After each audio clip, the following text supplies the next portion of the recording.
Alright,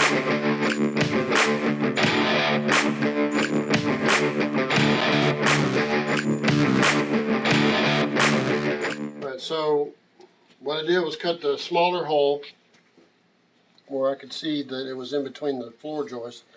Then I could measure over to the floor joist from that straight line that I use with a 4-foot level to make a straight line on, over to the side of that, added 3/4 to the floor joist so I could cut, and it would be on top of the floor joist. And then I did the same on this side.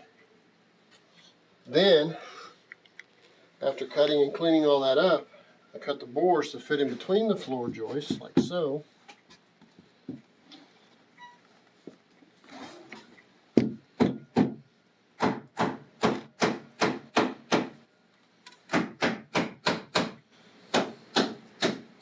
Now that's really tight.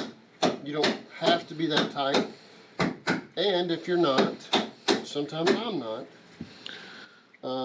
what you can do is you take your 1.5" screws, which you're going through 3/4 of particle board, and you start them. Don't go all the way through, just get it started. That way when you put that shorter piece in, it won't fall out.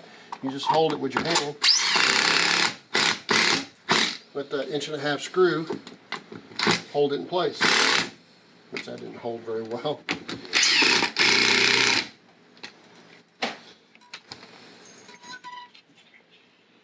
Then you put 3" screws in the corner.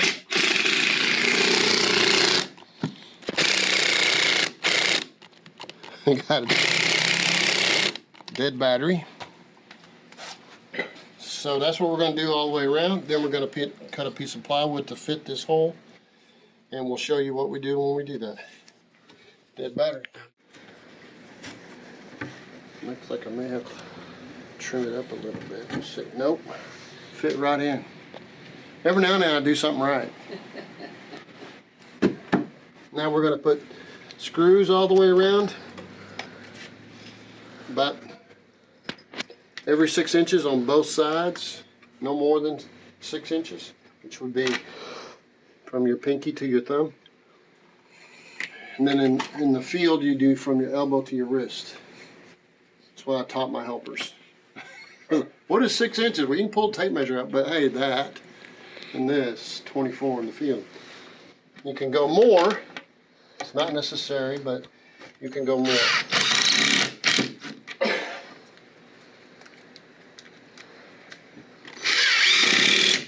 When you're doing drywall, when you're doing plywood, the edges are really important. That's why I put wood along the edges.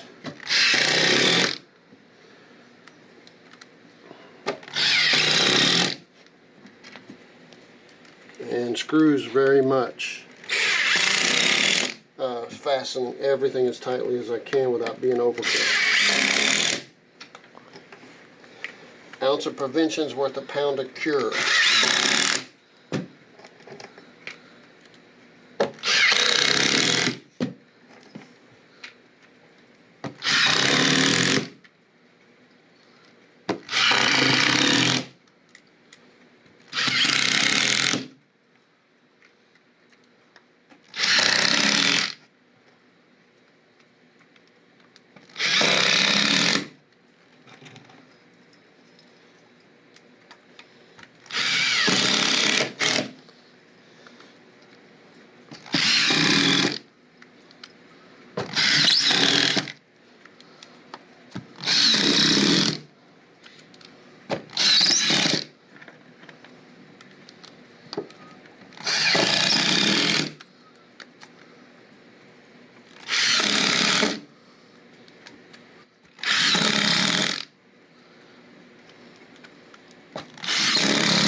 There'll be times when even though they're both 3/4, you'll have one side higher than the other. Most of the time it's because the particle board swelled up a little bit.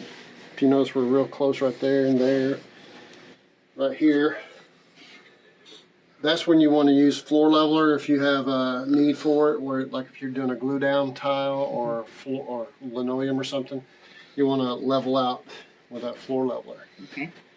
Otherwise, a lot of flooring you don't have to, but still it's not a bad idea.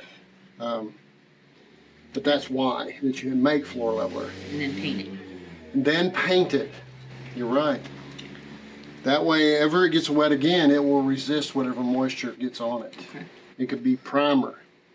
So it's always a good idea when you're replacing floor, even if you're replacing the flooring in your house and not replacing the floor, paint all the floor and it will resist water damage a lot more.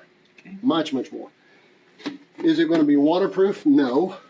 But what it'll do is it'll run to the outside edge wherever you cut that plywood, and it'll start soaking there and it'll delaminate.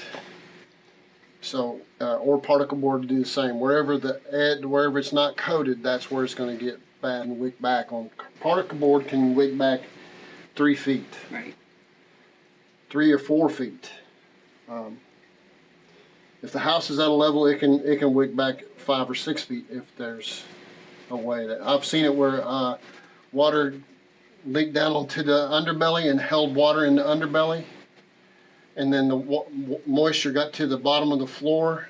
It could be 10 feet or 15 feet around it.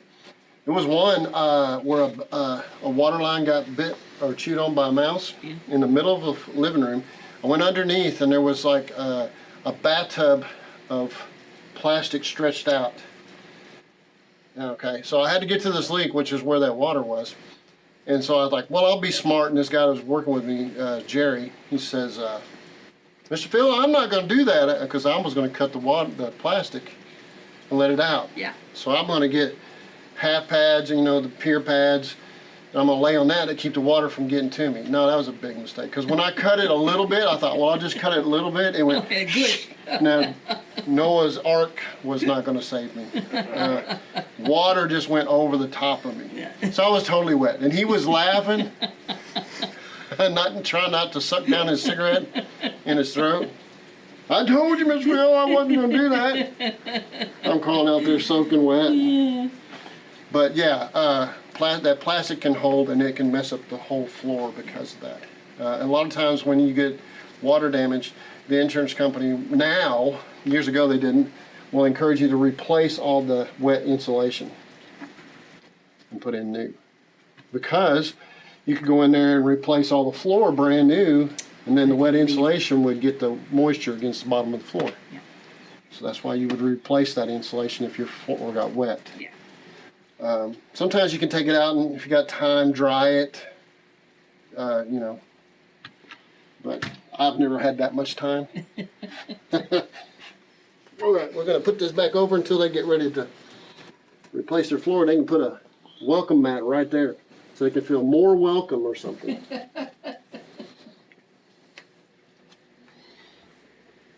There you go. All right, that was awesome. Big boy there can, Come across? with his 6'6" frame, can Yep. come across that. Yeah. And if you get it where your plywood's a little bit hard to get in, you can get a scrap 2x or a scrap 1x like this. Instead of hitting your flooring and beating it all up, take this and hammer it in. Or a 2x4, scrap 2x. That way you don't smash up your plywood that you're putting in. Does that make sense? Yeah. Because I learned by beating up my plywood, and then I got a smashed up place on my edge of mine. It makes me look terrible.